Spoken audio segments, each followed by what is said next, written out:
기아 스포티지입니다. 기아 스포티지 신형이 나왔죠. 지금 이 모델은 하이브리드 모델입니다. 기아 스포티지 하이브리드. 1993년도에 1세대가 등장을 했고요. 지금 5세대로 진화를 해서 6년 만에 풀모델 체인지가 돼서 돌아왔습니다. 3세대 뼈대, 3세대 새로운 플랫폼을 적용했고요. 스포티지 하이브리드에서 가장 위급, 그래비티에 넣을 수 있는 모든 옵션을 다 넣은 모델입니다. 그래서 차값이 4천만 원 쯤 하죠. 준중형, 뭐 차 크기도 워낙 커져서 준중형이라고 하기에도 이제는 뭐 어색할 정도의 덩치가 됐는데, 우선 뭐 디자인부터 보죠. 완전히 새로운 모습으로 바뀌었죠. 지금 이 모델은 그래비티 모델이라서 그래비티 전용 파츠들, 특히 이 겉모습에 파츠들이 좀 많이 적용이 되어 있어요. 미래지향적인 타이거 노즈 그릴을 적용을 했다고 합니다. 앞모습에 뭐 거의 대부분을 그냥 프론트 그릴이 차지를 하고 있죠. 이 그래비티 모델이라서 이 프론트 그릴에 이런 패턴도 좀 다릅니다. 특이한 건 여기 막혀 있는데요, 이 부분과 이 프론트 그릴 사이에 이렇게 무광 회색으로 이렇게 포인트를 줘서 뭔가 구분을 좀 해서 각을 두고 있어요.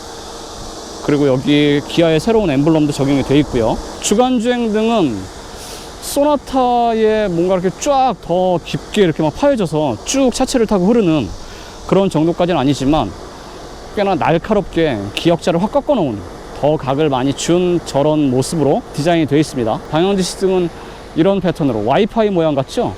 이런 느낌으로 깜빡깜빡합니다. 방향지시 등을 켜지 않은 상태에서는 그냥 이렇게 되어 있습니다. 네. 온전히 방향지시 등만 역할을 하고 있죠. 뭐 앞모습 느낌 어떠십니까? 제 취향은 아닌데 그래도 이전 세대의 스포티지의 얼굴에 비하면 꽤 잘생기고 나름 괜찮아졌습니다. 옆으로 가보죠. 그래비티 전용 휠이 적용이 되어 있습니다. 컨티넨탈 크로스 컨택트가 들어가 있고요. 하이브리드 모델임에도 불구하고 꽤나 큽니다. 지금 이 모델은 235-60R 18인치 타이어가 들어가 있습니다. 이 루프 랙도 검정이고요. 사이드 미러도 검정으로 처리를 해놨죠. 그리고 밑부분은 그냥 플라스틱, 무광 플라스틱에 뭔가 스크래치나 돌튀김이나 그런 오프로드를 달려도 차체를 좀 보호할 수 있는 그런 하부의 구성을 하고 있습니다. 옆에서 봐도 어떤 동글동글한 곡선의 미보다는 날카롭고 뒤로 갈수록 이렇게 치켜 올라간 창문 테두리, 그리고 창문 테두리 역시도 크롬이 없습니다. 그냥 검정으로 다 이렇게 치장을 해뒀어요.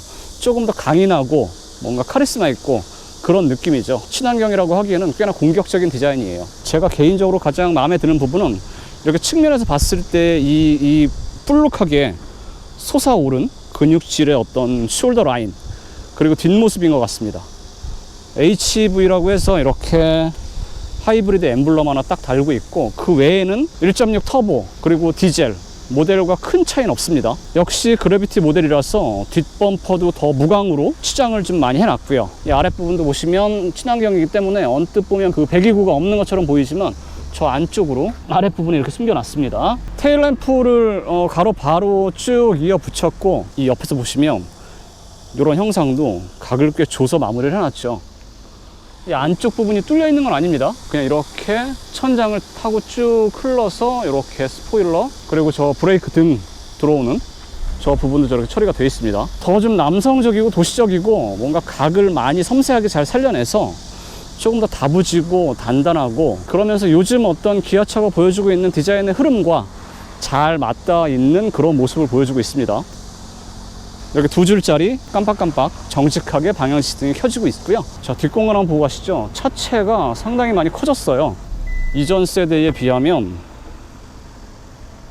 준중형을 뛰어넘는 차 크기를 보여주고 있습니다. 전동으로 여닫히고, 뒷공간은 딱 봐도 이렇게 턱 없습니다. 짐을 싣고 내리기에 아주 편안한 구성이고, 여기 12V 파워 아울렛 당연히 들어있고요. 이렇게 LED로 등이 한쪽, 이쪽엔 없습니다. 왼쪽에만 LED로 이렇게 등 처리를 해놨고, 2열 자리도 등받이 각도 조절이 돼요. 등받이 각도 폭이 이 정도까지 조절이 된다는 건 꽤나 폭이 크죠. 등받이 각도 조절 폭이.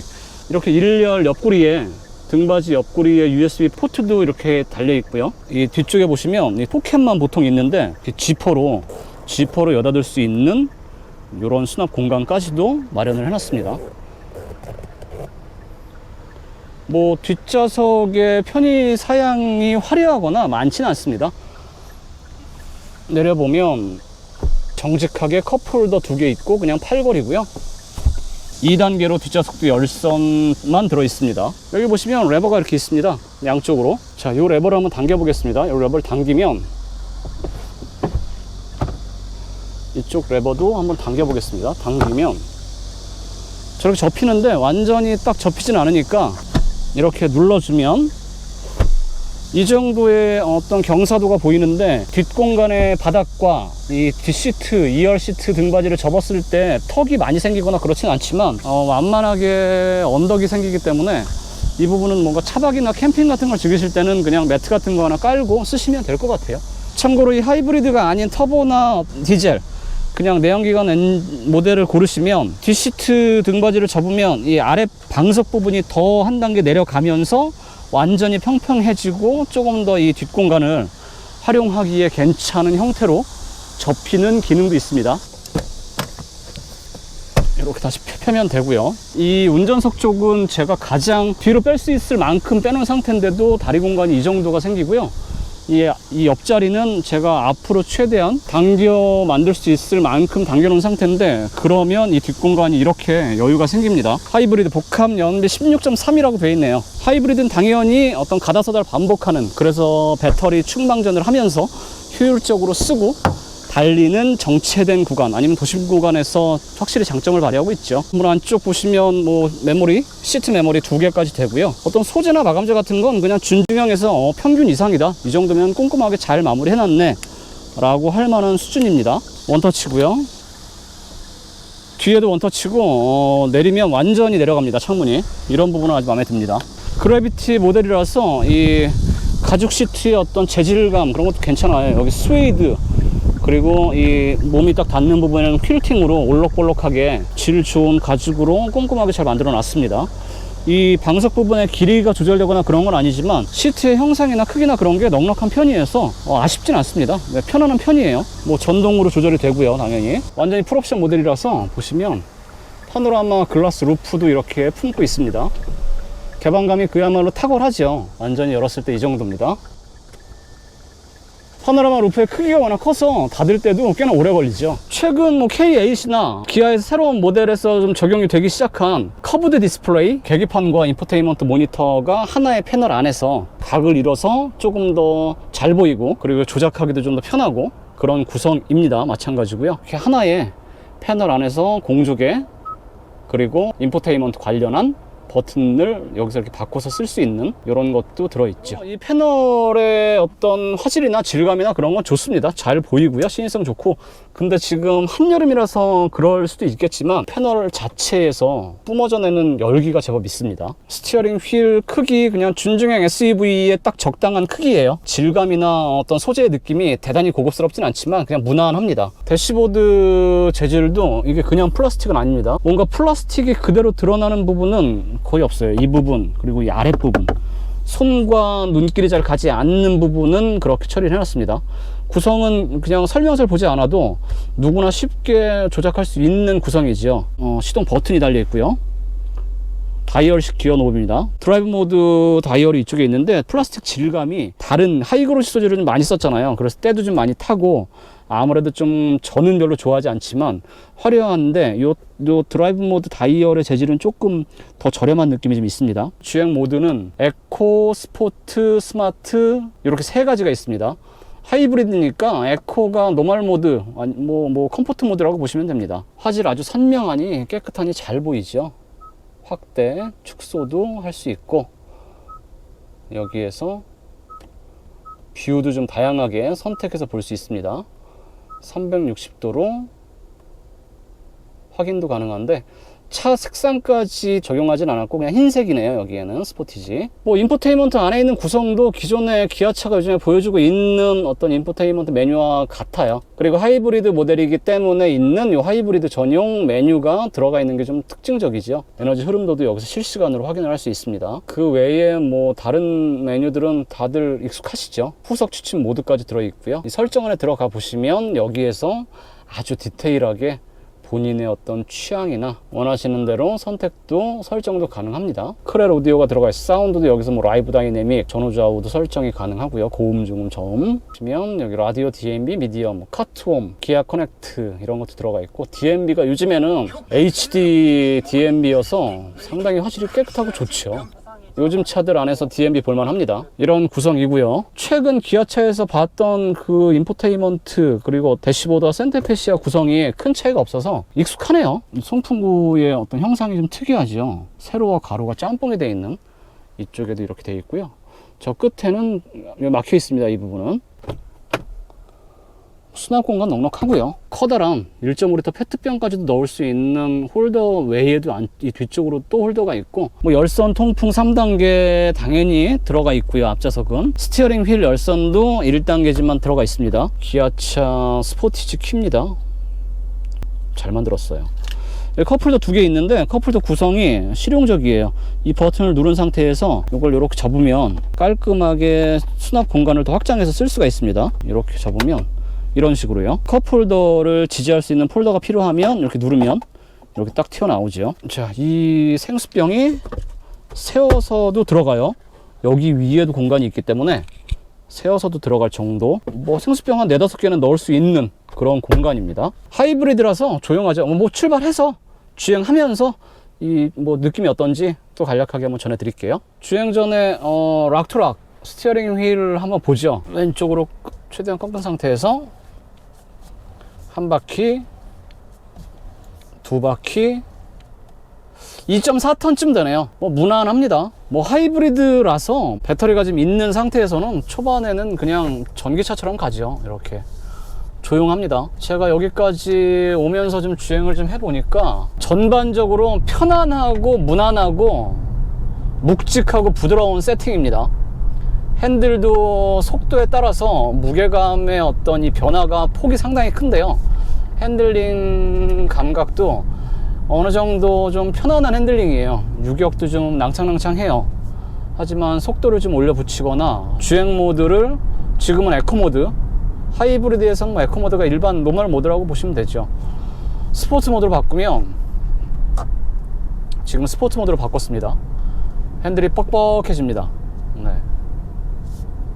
한 손으로 핸들을 잡아 돌리기가 버거워져요. 그러니까 정차, 주정차 할 때 아주 저속이거나 가만히 서서 핸들을 돌리는 것을 빼면 핸들은 기본적으로 적당히 쫀쫀하고 묵직해집니다. 끈끈해지는 편이죠. 날카롭거나 뭐 예리하거나 그런 건 아니지만 충분히 이 스포티지, 신형 스포티지에 잘 어울리는 핸들링 감각을 보여줘요. 뭐 최초이자 처음으로 이 스포티지 하이브리드 모델에는 조금 더 안락하고 조금 더 재밌고 편안한 주행을 위해서 두 가지에 특화되어 있는 장치가 들어갔어요. 이 라이드라고 하는 것과 이 핸들링입니다. 이 라이드는 뭐 시속 20에서 75km 사이 급제동 급가속을 하지 않고 내리막이거나 아주 급경사가 아닌 뭐 그런 몇 가지의 상황들을 좀 제외하면 과속 방지턱 넘을 때 전기 모터를 좀 제어해서 조금 더 꿀렁이고 출렁이는 걸 좀 막아줘서 조금 더 편안하고 부드럽게 과속 방지턱을 타고 넘을 수 있다고 합니다. 더불어서 이 핸들링은 전기 모터가 이 운동 성능 달리고 있을 때의 어떤 바퀴들을 좀 제어를 해서 코너링 조금 더 여유 있고 안정적이고 편안하고, 재미까지는 모르겠어요. 무겁고 그러다 보니까 아무래도 하이브리드는 전기 모터와 배터리를 추가로 또 품고 있으니까요.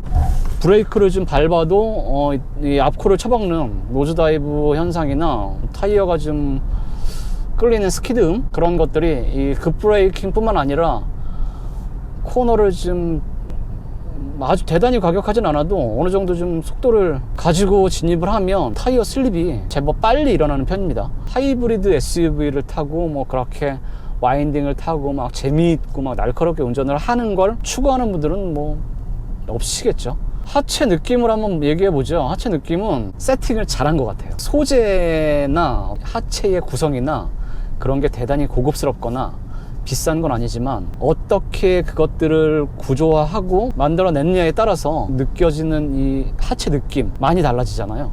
그런데 이 스포티지, 신형 스포티지 하이브리드는 이 하체 세팅이 상당히 절묘합니다. 묵직하고 부드러워요. 물론 아주 좋지 않은 길을 달리거나 과속 방지턱을 좀 거칠게 넘어서도 이라이드라고 하는 그런 것까지 개입을 해서일 수도 있겠지만, 조용한 하이브리드 모델답게 승차감도 아주 부드럽고 무난합니다. 가족 SUV, 친환경 가족 SUV를 찾으시는 분들에게는 이 정도의 어떤 하체 감각과 안락함과 정숙성이라면 괜찮을 것 같아요. 그리고 예전에는 뭐 하이브리드에 제가 싫어하는 두 가지의 특징 중에 하나가 엔진이 개입했다가 떨어졌다가 할 때의 그 어떤 이질감, 그리고 브레이크를 밟았을 때의 회생제동 시스템이 개입하면서 들어가는 그 뭔가 불편한 느낌, 그런 것 때문에 싫어했는데, 우선 이 스포티지 하이브리드는 첫 번째 엔진이 떨어졌다 붙었다 하는 그 어떤 이질적이거나 불편한 느낌은 거의 없다고 보셔도 됩니다. 그런데 브레이킹 감각은 조금 뭔가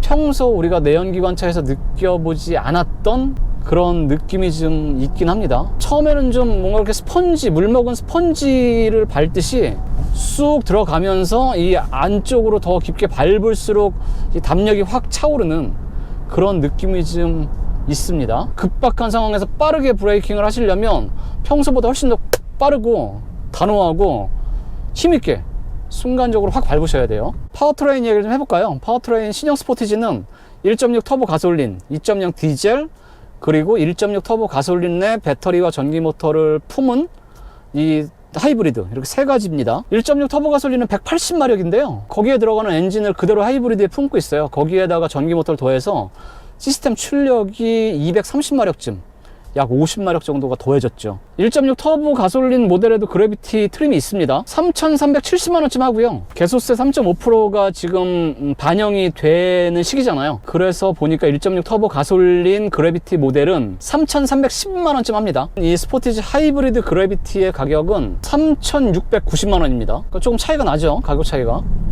약 300에서 500만원 정도, 트림에 따라서 가격 차이가 나요.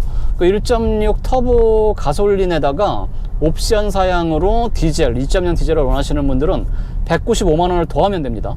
그럼 파워트레인이 가솔린에서 디젤로 바뀌는 겁니다. 230마력의 시스템 출력이에요. 엔진과 전기 모터가 합쳐서 낸다고 하는 출력이, 최고 출력은 230마력에 최대 토크가 35.7kg/m입니다. 그 평소 주행에 있어서 이 출력 성능 때문에, 달리기 실력 때문에 스트레스 받을 일은 크게 없을 것 같아요.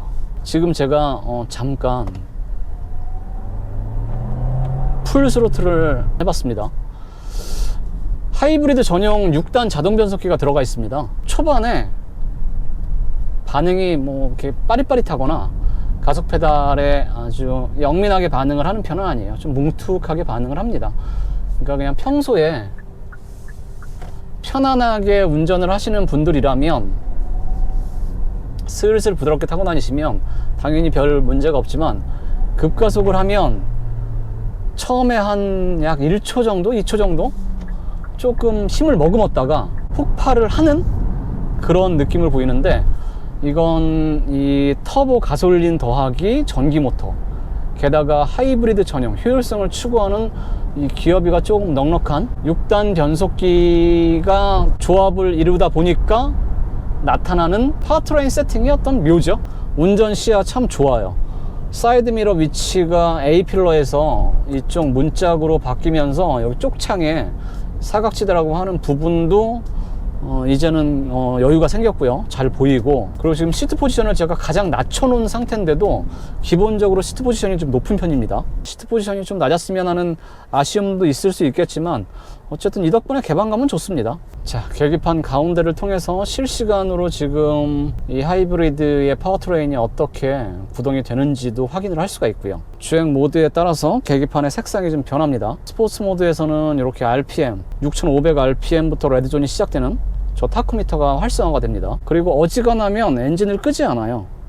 이렇게 아주 저속 주행이거나 부드러운 주행일 때를 제외하면 엔진과 전기 모터가 함께 합세를 해서 힘을 냅니다. 여기서 조금만 가속 페달을 밟아도 바로 엔진이 개입을 하죠. 그래서 조금 더 적극적이고 빠릿빠릿하게 가속 페달에서 반응을 해요. 저는 그런 고민을 좀 했습니다. 1.6 터보 가솔린이 파워트레인만 봤을 때는 저는 아직까지도 하이브리드를 더 값을 지불하고 굳이 하이브리드를 타야 할까라고 고민을 하는데, 그래서 저는 1.6 터보 가솔린이 뭔가 궁금하기도 하고 제 취향이긴 하거든요. 하지만 변속기가 DCT예요. 저속에서 거치적거리는 그 DCT 특유의 느낌과 믿음이 덜 가는 내구성 때문에 DCT를 좋아하지 않아요. 그래서 스포티지를 만약에 구매한다면 배제할 것 같습니다. 그러면 2.0 디젤과 이 하이브리드 두 가지 중에서의 선택인데, 승용 디젤을 10년 넘게 타고 있는 저로서는 디젤은 더 이상 이제 경험하지 않아도 될 것 같아서, 물론 장점도 다분하고 좋아요. 만족스럽게 타고 있긴 하지만 이제는 좀 지겨워서 배제. 이 하이브리드밖에 안 남죠. 그러면 제가 하이브리드를 선택을 하겠느냐? 이 정도의 어떤 안락함, 정숙성, 그리고 편안함, 실내 공간, 뭐 옵션 등등을 다 따져봤을 때 상품성 좋은 것 같아요. 가격이 좀 비싼 편인데 기본 그 윗단계 정도, 거기에다가 제가 필요한 옵션을 뭐 한두 가지 추가하는 그 정도로 끊으면 3,000 중반 그 정도 되는 하이브리드 스포티지라면 괜찮을 것 같습니다. 오늘 굵고 짧게 신형 스포티지, 저도 개인적으로 궁금했는데 100점 만점에 한 85점은 줄 것 같아요. 조만간 다른 영상으로 또 찾아뵙겠습니다. 고맙습니다.